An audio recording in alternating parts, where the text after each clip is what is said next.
January 2025. Norwegian sonar operators expect to find nothing but relics in the North Sea until they spot a World War II submarine profile at 180 feet, flawlessly preserved. They alert every naval authority in Europe. Each one, from Oslo to Berlin, gives the same chilling answer: not ours. History insists that every lost German U-boat is accounted for, painstakingly tracked, logged, and cross-referenced in archives spanning continents. But this wreck defies 80 years of official records. There is precedent for ghosts at sea. In 1991, U-869 surfaced off New Jersey after being declared non-existent for decades. If that could happen once, what else might be waiting beneath carefully curated history? The bridge of the Norwegian survey vessel is quiet, save for the steady hum of sonar equipment and the low voices of the crew. It is January 2025, and the ship's multi-beam sonar sweeps the North Sea floor with methodical precision, mapping every contour and crevice in real time. At 180 feet down, a sharp-edged silhouette appears on the screens, long, narrow, with the unmistakable outline of a conning tower and deck gun. The captain calls for a halt. Crew members crowd around the monitors, eyes fixed on the ghostly shape. The sonar technician rechecks the data, then runs a second pass. The outline remains, too precise to be a rock, too large for a fishing trawler.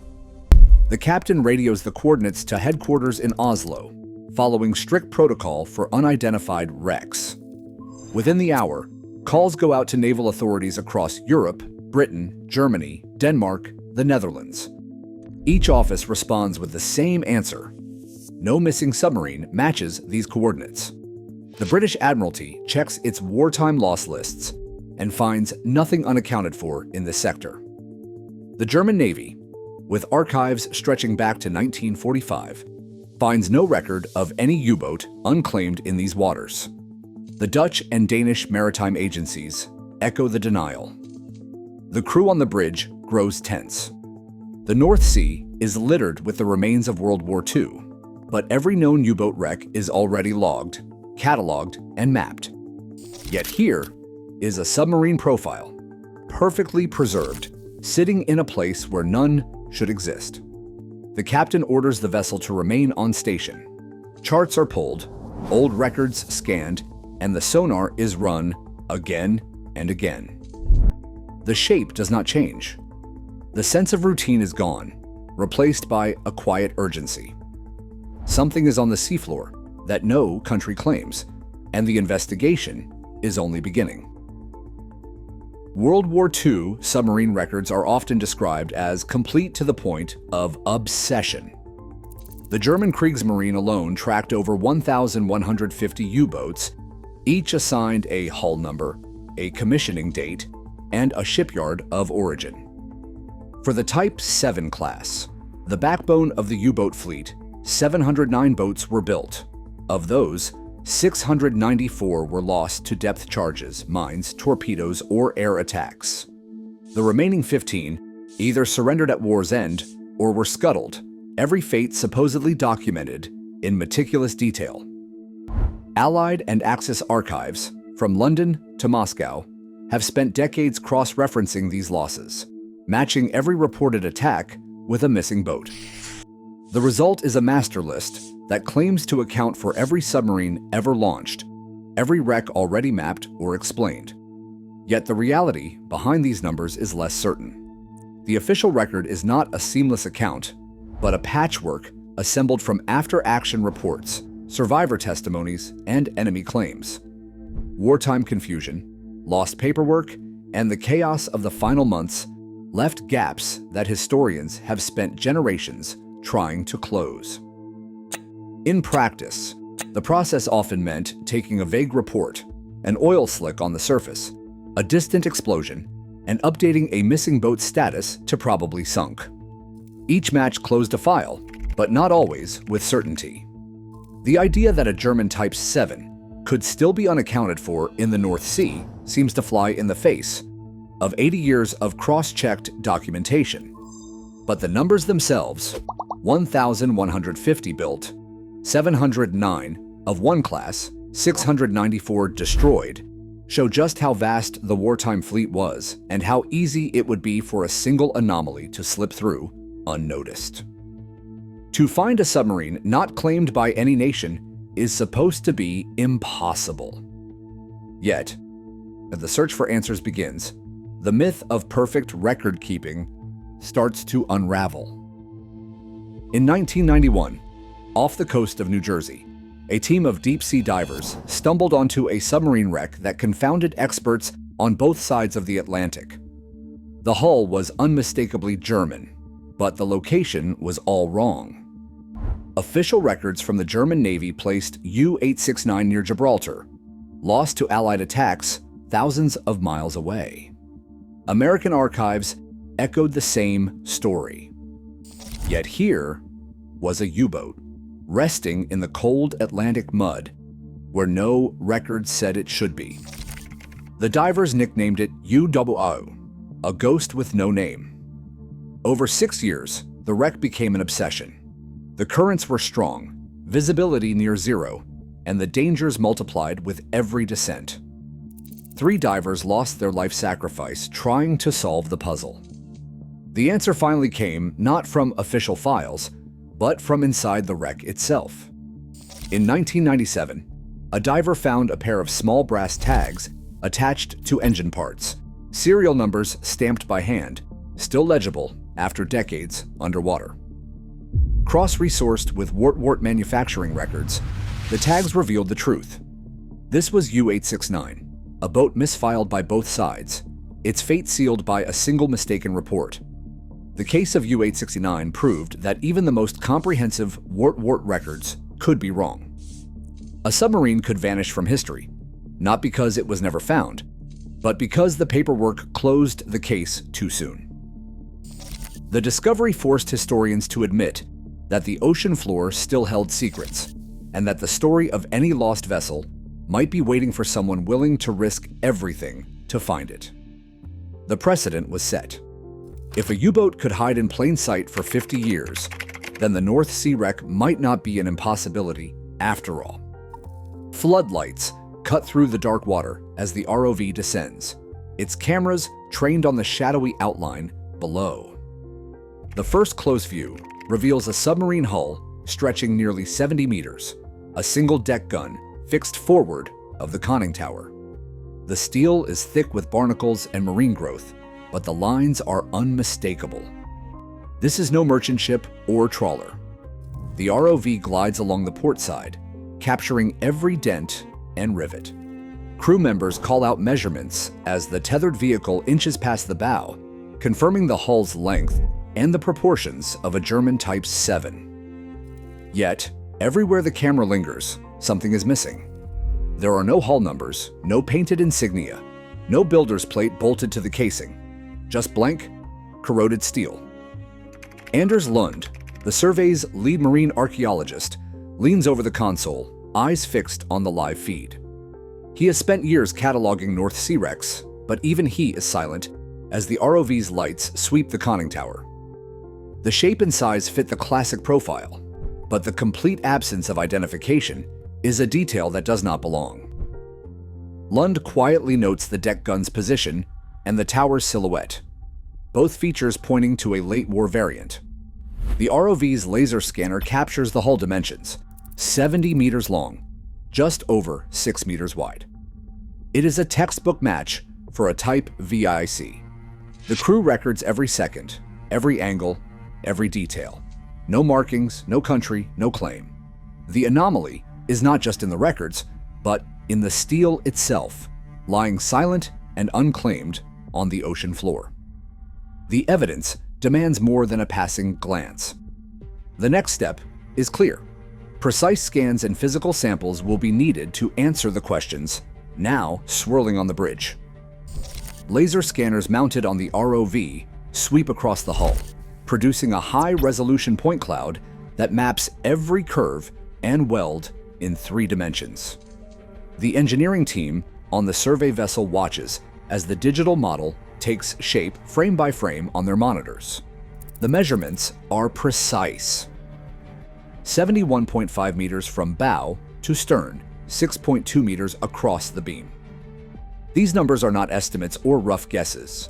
They match down to the centimeter with the specifications of a German-type WWII submarine, the most common U-boat variant built during the war. The scanning process reveals more than just length and width. The conning tower profile, captured from multiple angles, matches the post-1943 design changes introduced when the schnorkel breathing apparatus was added to late-war boats. Even the deck gun's mounting points align with technical drawings archived in German shipyard records. The hull's proportions, the placement of the fairwater, the subtle flare of the bow, all of it falls within the tolerances used by shipbuilders at Kiel and Hamburg between 1943 and 1945. Engineers cross-reference the scan data against blueprints and museum records.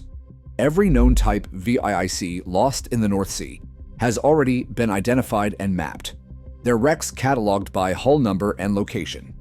This wreck fits the pattern perfectly, but its absence from any registry defies explanation. The digital model leaves no doubt about the type of submarine, but it raises a new question.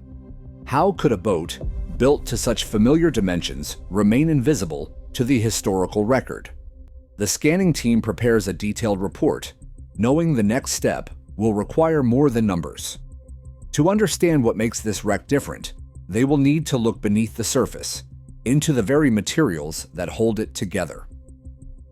Floodlights from the ROV sink across the foredeck, catching the yawning mouths of 4 torpedo tubes, each one empty, their interiors scoured clean by decades underwater. The camera pushes further, past the control room bulkhead, into the battery compartment. Here, too, there is only darkness. The heavy lead-acid battery that powered every submerged patrol is missing, leaving a hollow rack and exposed cables where corrosion should have left a poisonous trace. Most World War II submarine wrecks show unmistakable signs of their past. Battery casings leaching lead into the silt, torpedoes rusted in their tubes, fragments of ammunition scattered across the deck.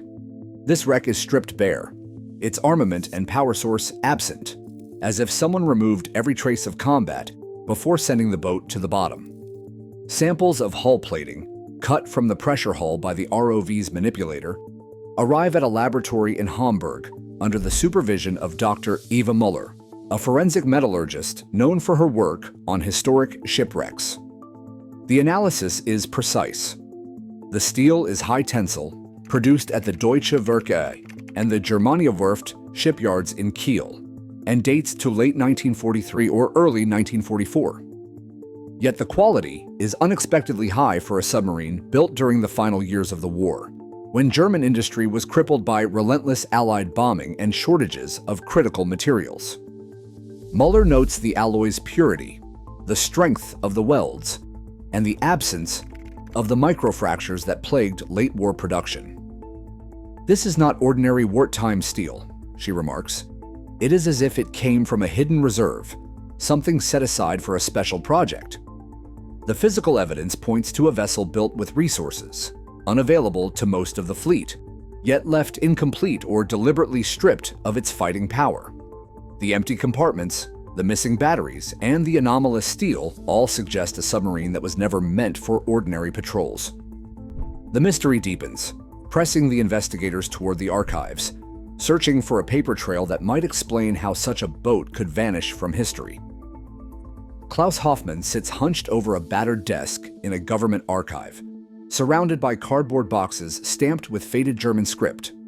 He's spent weeks combing through wartime supply ledgers, hunting for overlooked details in fuel shipments to Norwegian U-boat bases. On a cold February morning, his eye catches a reference buried deep in a logistics folder.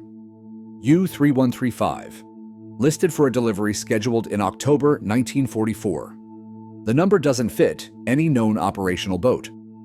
The file is thin, just a few pages, but it's stamped with a commissioning date, 10 October 1944, and a Kiel shipyard code. Hoffmann cross-checks the number against the master U-boat list, then the scuttling records, then the testing command rosters. Nothing. The designation is absent everywhere it should appear. He requests access to secondary storage, where technical files and test logs were boxed up in the confusion of 1945. For days, he sifts through stacks of yellowed paperwork, maintenance orders, experimental reports, fuel receipts. One document, a typewritten memo, mentions U-3135 being transferred to Norway for snorkel testing, not combat deployment. The records show no combat patrols, no enemy encounters, only a trail of technical reports and supply requests. Each entry is stamped with dates and signatures. The paper brittle, but the details clear. The deeper Hoffman digs, the more the pattern holds. Every reference to U-3135 is filed under testing command, not the operational fleet.